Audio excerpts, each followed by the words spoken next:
Yes. So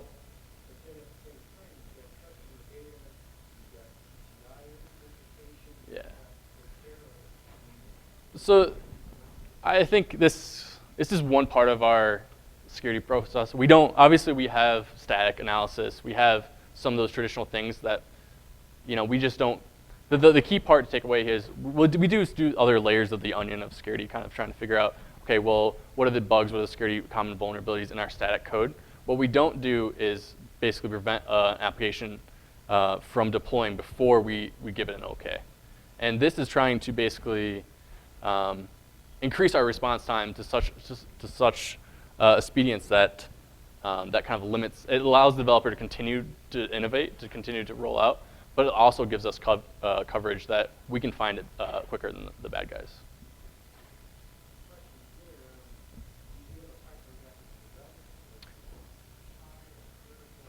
Yeah.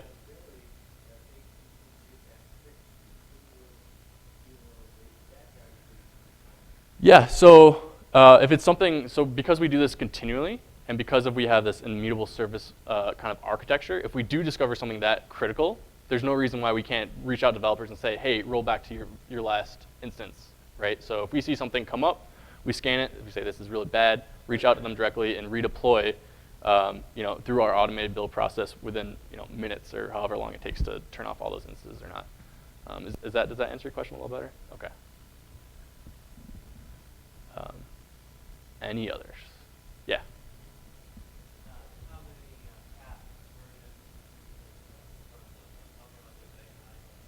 Yes. I don't know the exact date, but it's a lot. They're all stored in S3. We tend to keep them around forever until we decide that we don't need them anymore. I don't know. I'd have to ask the engineering tools team how long they're actually kept along. But there's a significant amount of version. I think they keep at least last like 20 or so. That's like anecdotal though, so I don't really know. Yeah.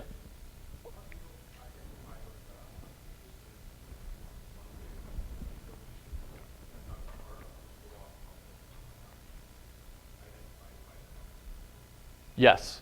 So I want to kind of reiterate that this is very much kind of a process that we deploy to kind of cover our bases, right? So it's never going to replace something that an automation tool can't cover.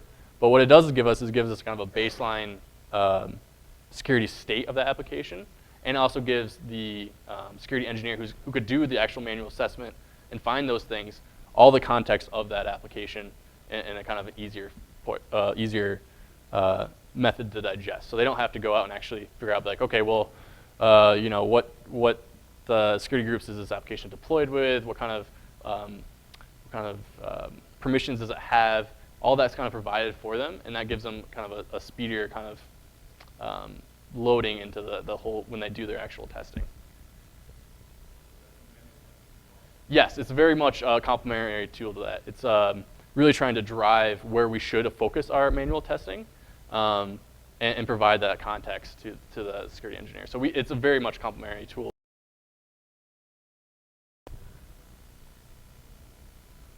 Yeah. Do you have any frameworks that can scan within the image? Let's say like a Heartbleed type situation, you want to see if you're at the red version of that. Yeah. Does this plug into that somehow? So you could definitely do that. You could definitely just have a monklet, and Khronos could alert you that a new package or AMI has been created. Go ahead and kick a monklet off to scan that AMI for a particular type of version you're looking for, any type like that. There's no reason the framework is jerk enough to definitely support that kind of use case. It's really about. Would it SSH into the instance, or is that how it will work? Or how would you check if it's not discoverable in the instance? Or an Amazon API? Well, so you can scan base. That's one way you could basically launch it in kind of a contained environment, and you could actually go and SSH into it. I believe we've created something, not super familiar. One of my coworkers did it, but we do have something to actually go ahead and check the versions of like the SSL for on our base AMIs, and ensure that throughout our fleet that we're not vulnerable. We don't have that vulnerable version of SSL in any of our running instances, kind of thing. Yeah. Plug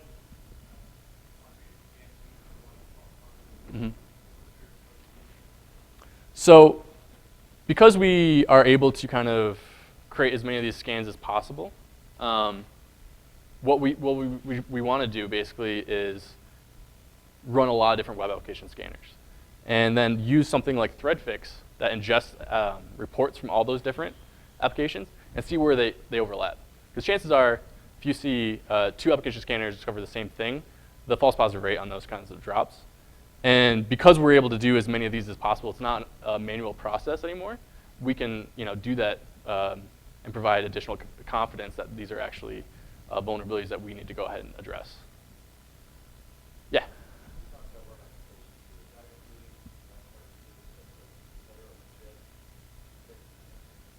It's both. So this is, a lot of these monklets are actually very focused on doing web applications. But there are monklets in addition that we've written that can go ahead and make sure, check, post, delete on these API services that aren't necessarily going to try and crawl this web application, but they're still going to do some testing that we can actually do against an API.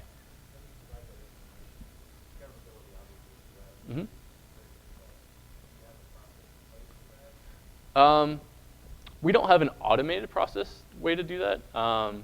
We could definitely try to look into maybe figuring out a discovery monklet to tell if something's an API or not. That'd be kind of cool to kind of discover. We don't have anything right now to discover that in itself. But via inventory, we can kind of add additional like out-of-band context that, hey, this isn't a web application, this is an API, and you need to take the appropriate actions. In the same way that the inventory system allows us kind of to make sure we whitelist applications that, through discovery may be part of this kind of whole system, but we really don't want to scan for maybe their third-party resources or something that we're not really permitted to scan or not. Any other questions? Yeah.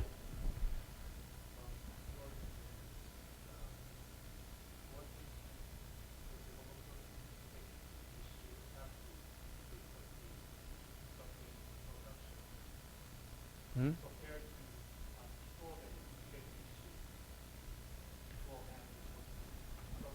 Yeah, so you're just thinking, like, from the developer's point of view, how do they feel about fixing a bug that's kind of discovered? I think when you think about all the tools we've kind of done around enablement, I think from a developer point of view, you would want to feel really good about the fact that I'm obviously going to try to be secure, but if something else happens to get through, I know my security team is going to go ahead and have my back, kind of thing, right? So it really takes away some of the fear that the developer could have, be like, oh, well, I don't want to make these changes because I don't want to potentially expose or do something that's going to be bad. And it really gives them a sense of security that say, I'm going to try to do it right first, obviously, but I also know that there's going to be a checks and bounds against what I do, and then they'll come and get me.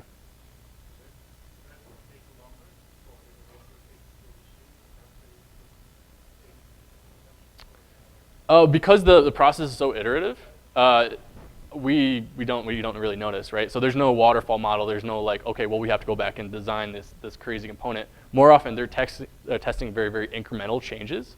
So if they deploy a very incremental change because they're deploying so frequently, the cost of finding that bug so late in the cycle isn't that bad.